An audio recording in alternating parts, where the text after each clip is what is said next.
There's a place on Earth that has been burning for non-stop over 50 years. Welcome to the door to hell, a mesmerizing inferno tucked away in the heart of the Turkmenistan Karakum Desert. Located about 160 miles north of the tiny Turkmenistan village of Darvaza, this place is fire. See what I did there? Oh, I get it. Good one, Azula. Today we are going to be diving into the truths and the legends behind this eternal fiery pit. Hi, I'm Big Daddy Quinn, and I'm the Big Daddy in all things culture, the world, because I'm your entertainment girl. Hey, welcome to my channel. In 1971, Soviet geologists accidentally unleashed a fiery blast when they drilled into a cavern filled with natural gas. Panicking, they decided to set it ablaze, expecting that the fire will just burn off in days. Well, little did they know, they were creating a spectacle that was to live on longer than even them. If you are thinking about making a visit here, then you must know planning a trip here is not for the faint of heart. It is a remote adventure in the middle of a vast desert with rugged landscapes and crazy extreme weather conditions. It is crazy to know that some people have made this seemingly impossible trip into a camping vacation in order to see what could possibly lie at the end of this fiery pit. There is, however, a man by the name of George Kounis, who was known as both an explorer and an adventurer who was famous for going to even the most extreme parts of the world. So, of course, it was obvious that he himself wanted to add this extreme location off his bucket list. He in fact did become the very first person to travel 30 meters deep, which is about 100 feet, deep into this fiery pit all the way to the bottom. This task was actually very difficult for him for many different reasons. First of all, getting into the country of Turkmenistan is no easy task, as it is one of the most closed countries in the world and it is extremely difficult to obtain a visa. It took him 2 years to get the approval for his visa, and when they finally made their way to the remote crater, George and his crew described it as a volcano in the middle of the desert. This crater is 200 feet wide and 100 feet deep. George continues to describe what it was like being near the volcano-like hole. It is burning with a tremendous amount of flame, like there is a lot of fire down there, he says. Day or night, it is clearly burning. You can hear the roar of the fire if you stand at the edge. The heat, if you are downwind of it, is unbearable. There are thousands of little flames all around the edges and towards the center.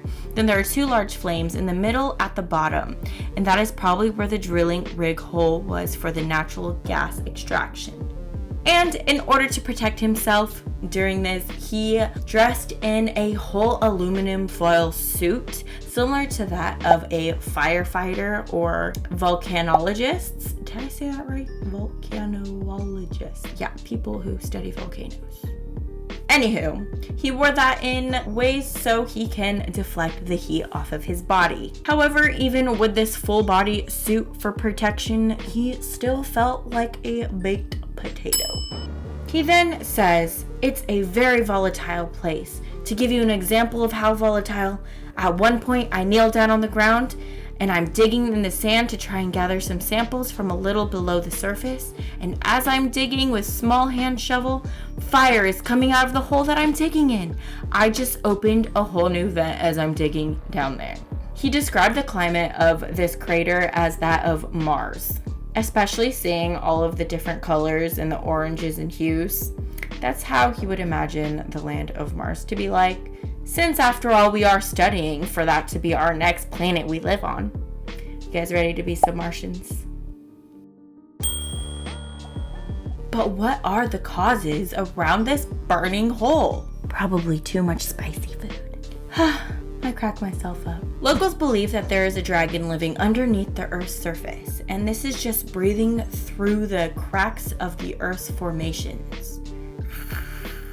Honestly, I like to believe that there's just a bunch of firebenders that live down there.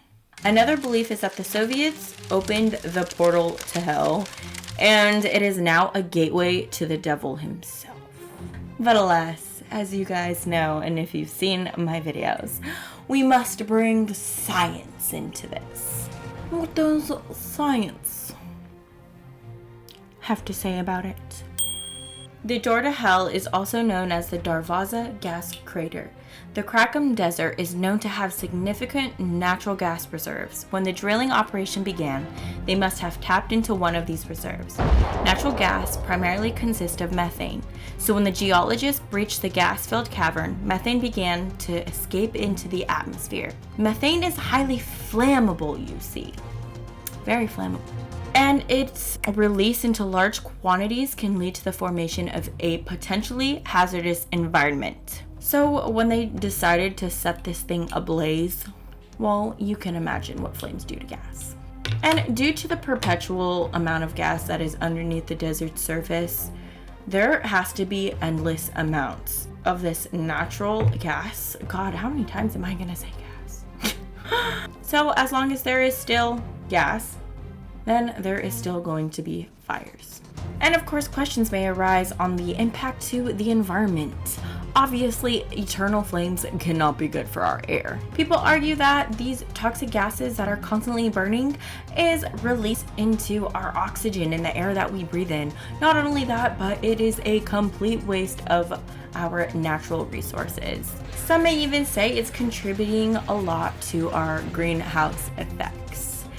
We just gotta keep Mother Nature safe. Because of this, the leader of Turkmenistan is now trying to have experts trying to find ways to extinguish these fires for good. Experts are getting closer and closer every day. So if you want to visit this eternal pit, then you should do it soon. It will not be there for much longer. But for now, as the sun sets over the Krakum Desert, the gates to hell will continue to burn.